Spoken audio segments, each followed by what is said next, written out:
Assalamualaikum warahmatullahi wabarakatuh. Kami dari kelompok 4 kelas PAIN pada mata kuliah studi materi PAI di SMA dan SMA dengan dosen pengampu Ibu Dika Tripitasari akan mempresentasikan materi khutbah, tabligh, dan dakwah.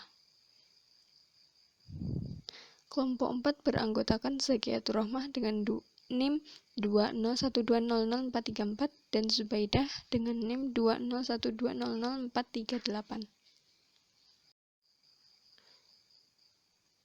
Definisi khutbah berasal dari kata khutbah yahtubu khutbatan, bermakna memberi nasihat dalam kegiatan ibadah seperti sholat, Jumat, wukuf, nikah, dan lain sebagainya.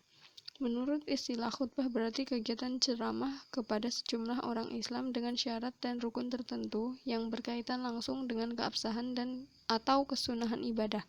Misalnya khutbah Jumat untuk sholat Jumat, khutbah nikah untuk kesunahan akad nikah, khutbah diawali dengan hamdalah, sholawat, wasiat taqwa, dan doa. Ditinjau dari pengertian istilah, khutbah adalah menyampaikan pesan tentang takwa sesuai dengan perintah Allah SWT dengan syarat dan rukun tertentu. Kegiatan nasihat yang disampaikan kepada kaum muslim dengan syarat dan rukun tertentu yang erat kaitannya dengan sah atau sunnahnya ibadah. Sedangkan orang yang melakukan khutbah dikenal dengan istilah khotib.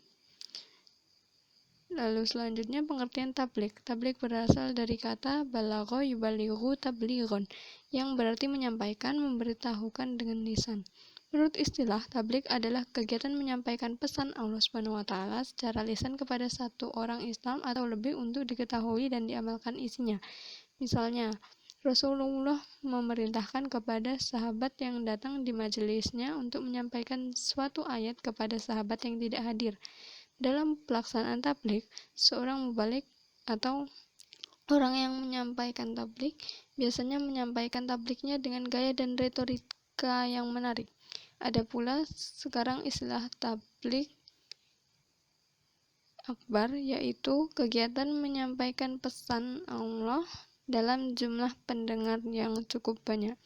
Tabligh merupakan bagian dari dakwah. Tabligh lebih banyak berisi pesan atau ceramah, lisan, dan perkataan. Sementara dakwah lebih luas, seluas aspek kehidupan muslim. Khususnya di Indonesia, konsep tabligh menjadi agak rancu karena adanya kegiatan tabligh akbar yang biasanya tempat dan pesertanya lebih besar serta diisi dengan zikir bersama, sehingga terjadi perbedaan konsep yang tertanam pada benak masyarakat umum.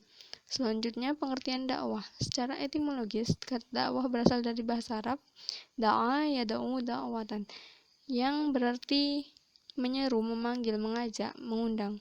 Kata dakwah secara etimologis terkadang digunakan dalam arti mengajak kepada kebaikan yang pelakunya ialah Allah, para nabi dan rasul, serta orang-orang yang telah beriman dan beramal soleh.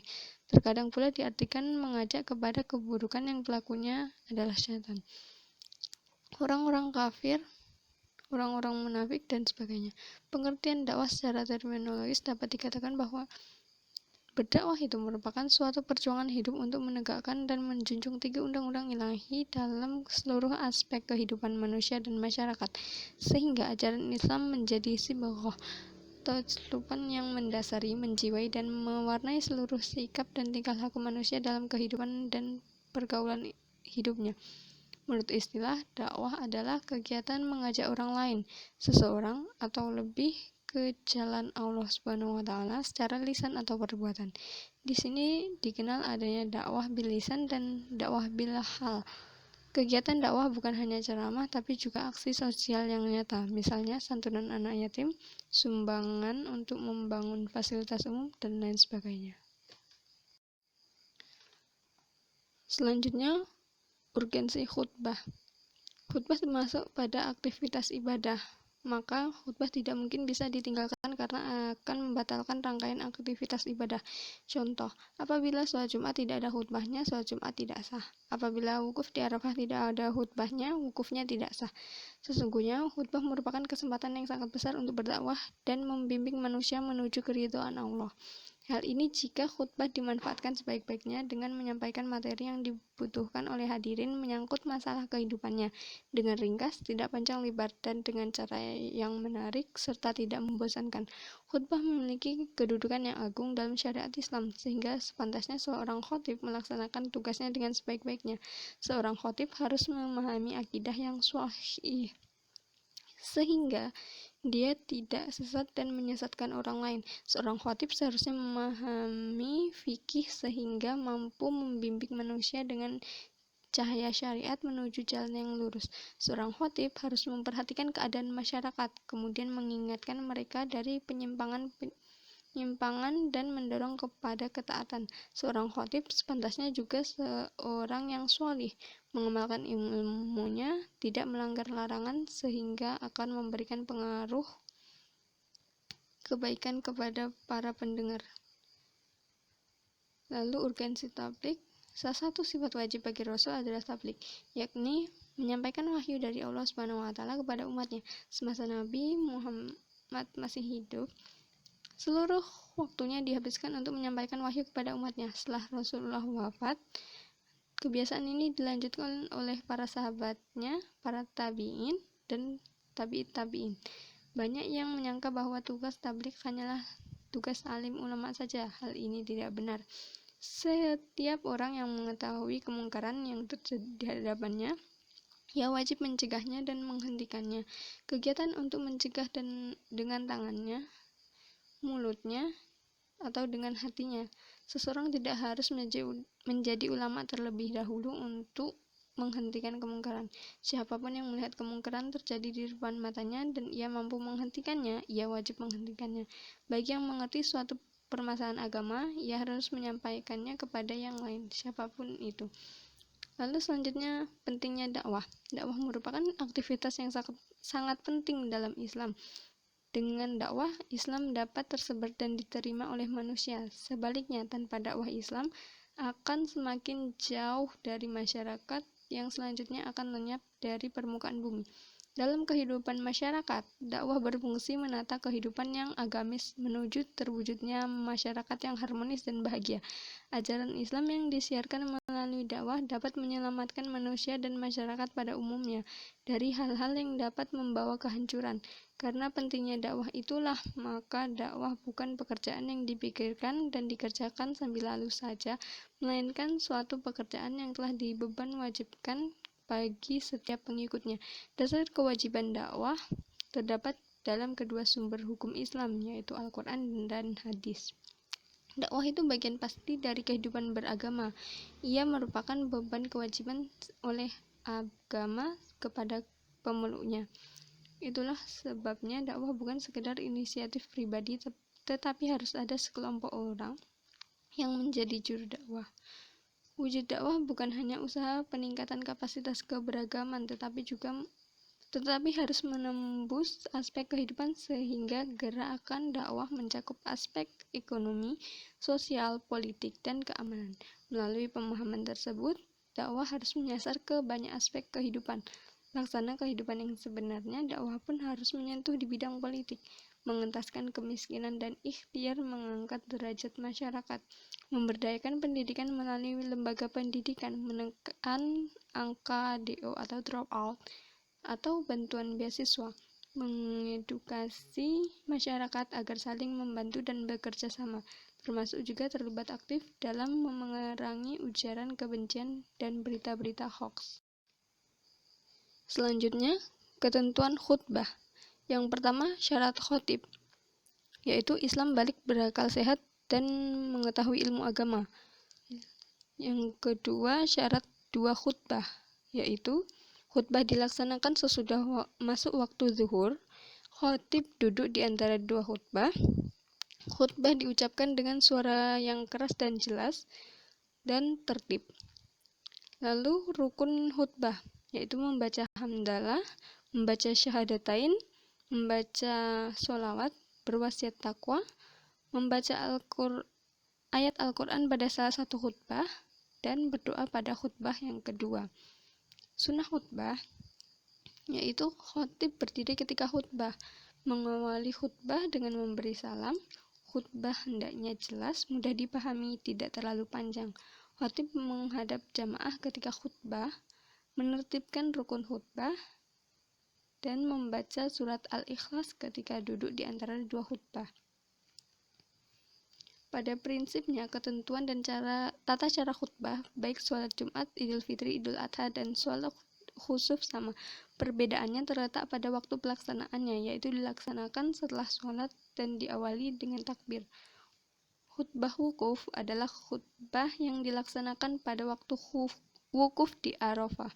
Khutbah wukuf merupakan salah satu rukun wukuf yang setelah melaksanakan sholat zuhur dan asar di khutbah wukuf hampir sama dengan khutbah Jumat. Perbedaannya terletak pada waktu pelaksanaannya, yaitu dilaksanakan ketika wukuf di Arafah.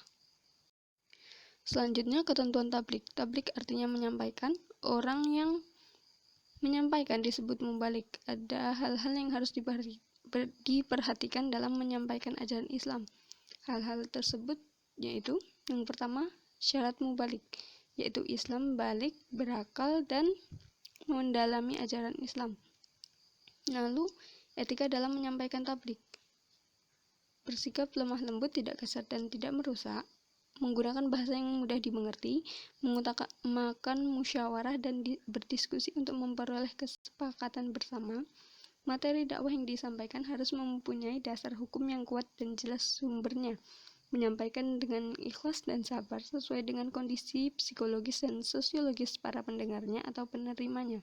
Tidak menghasut orang lain untuk bermusuhan, merusak, berselisih, dan mencari-cari kesalahan orang lain. Selanjutnya, ketentuan dakwah. Menyampaikan nasihat adalah bagian dari kerja dakwah. Dalam berdakwah tidak boleh ada sesuatu yang ditutup-tutupi atau disembunyikan. Semua kebenaran harus disampaikan, walaupun mungkin akan berdampak buruk bagi yang menyampaikan. Seperti sabda Rasulullah, katakanlah yang benar walaupun terasa pahit. Namun demikian, semua pekerjaan harus dikerjakan dengan cara yang terbaik. Begitu juga dengan dakwah. Memberikan nasihat kepada orang lain harus memperhatikan banyak aspek, terutama objek dakwah, yaitu orang yang akan kita beri nasihat. Orang yang akan kita nasihati adalah manusia yang memiliki beragam adat, budaya, kecenderungan, pengetahuan, dan latar belakang sosial lainnya. Semua itu membuat manusia menjadi makhluk unik yang harus didekati dengan cara yang berbeda-beda juga. Oleh karena itu, untuk mengoptimalkan hasil dakwah dan meminimalisasi dampak buruknya, perlu diperhatikan adab dakwah, yaitu pertama, disampaikan dengan cara santun dan lemah lembut, yaitu disampaikan dengan hikmah atau bijak.